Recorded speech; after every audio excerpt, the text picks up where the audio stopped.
નમસ્કાર મિત્રો, આજે આપણે ઇતિહાસના એવા કાળા પાનાની ચર્ચા કરવા જઈ રહ્યા છીએ જેના વિશે લોકો બોલતા પણ કંપી ઉઠે છે.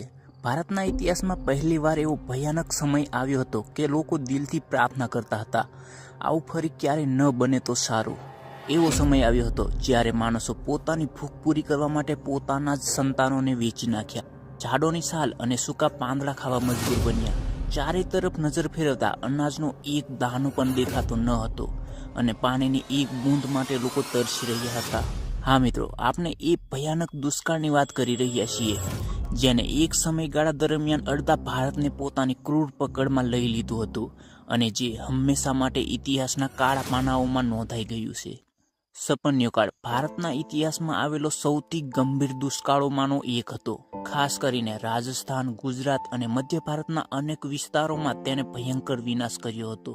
ઈસવીસન 1899માં સમગ્ર દેશમાં ચોમાસું નિષ્ફળ ગયું, જેના પરિણામે ભારતે આગલા અનેક દાયકાઓમાં ન અનુભવ્યો હોય એવો ભયાનક દુષ્કાળ સર્જાયો. સૌરાષ્ટ્રના રાજ્યો, વડોદરા અને ગુજરાતના અનેક જિલ્લાઓમાં પણ તેની અત્યંત ગંભીર અસર પડી.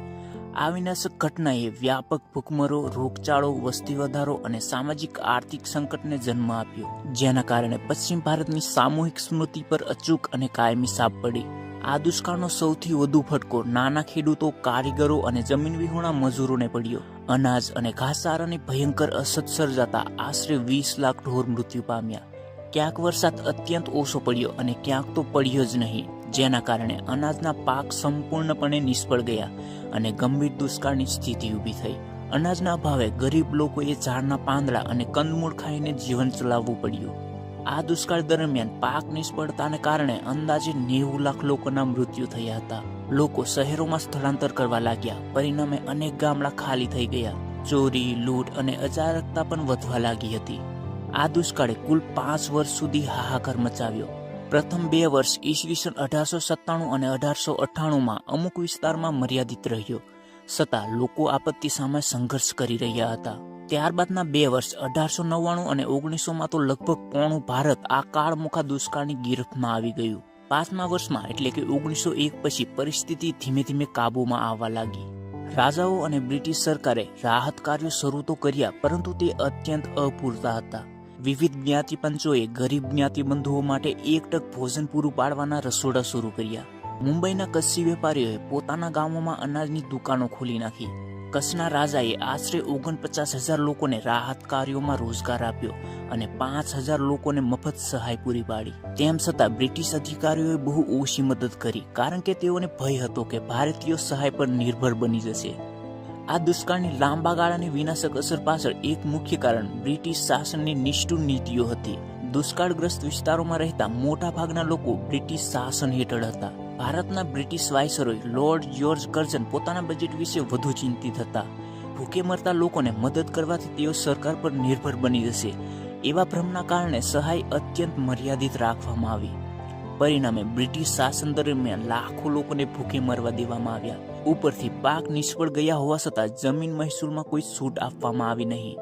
જમીન કર રોકડમાં વસૂલવામાં આવતો હોવાથી ખેડૂતોને અનાજના ભંડાર અને પશુધન વેચીને કર ચૂકવવો પડતો, જેના કારણે તેમની હાલત વધુ બગડી. વારંવાર પાક નિષ્ફળતા અને વસાહતી કરવેરાના ભારથી કૃષિ સમુદાયો સંપૂર્ણપણે નબળા પડી ગયા. આ દુષ્કાળ ભારતીય સ્વતંત્રતા આંદોલન માટે પ્રેરણા આપતી મહત્વપૂર્ણ ઘટનાઓમાંની એક બની. ઈસવીસન 1900ના ઉનાળામાં ભૂખમરાથી પહેલેથી જ નબળા પડી ગયેલા લોકો કોલેરાના ભયંકર રોગચાળાનો ભોગ બન્યા. ત્યારબાદ તરત જ દુષ્કાળગ્રસ્ત વિસ્તારોમાં મેલેરિયાનો જીવલેણ પ્રકોપ ફાટી નીકળ્યો. સપન્યો કાળ પશ્ચિમ ભારતના લાખો લોકોને અસર કરી અને માનવ તેમજ પ્રાણીઓને અસહ્ય દુઃખ પહોંચાડ્યું. મૃત્યુઆંક વિશે વિવિધ અંદાજો છે, પરંતુ સત્તાવાર નોંધો અનુસાર અંદાજે 1.25 થી 1.5 મિલિયન એટલે કે 15 લાખ લોકોના મૃત્યુ થયા હતા.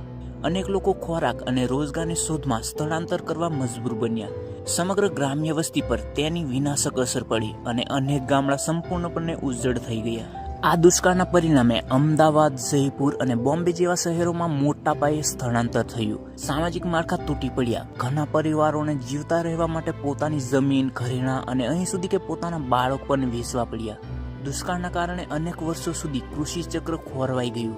પશુધન અને બીજનો નાશ થવાથી વરસાદ પાછો ફર્યા બાદ પણ અનેક ખેડૂતો ખેતી ફરી શરૂ કરી શક્યા નહીં.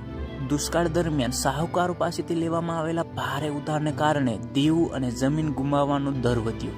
આ પરિસ્થિતિએ સિંચાઈ વિકાસ, પાણી સંરક્ષણ અને ભવિષ્યની આપત્તિ વ્યવસ્થાઓ સુધારવા માટે દુષ્કાળ કમિશનની સ્થાપના અંગે નવી ચર્ચાઓને જન્મ મળ્યો.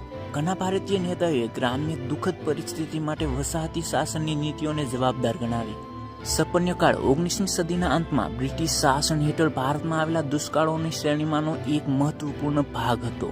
સપન્ય દુષ્કાળ માત્ર એક દુષ્કાળ નહીં, પરંતુ ભારતના ઇતિહાસની એવી કરુણ ચેતવણી છે કે શાસન જો નિષ્ઠુર બને તો પ્રકૃતિ આપત્તિ માનવ વિનાશમાં ફેરવાઈ શકે છે.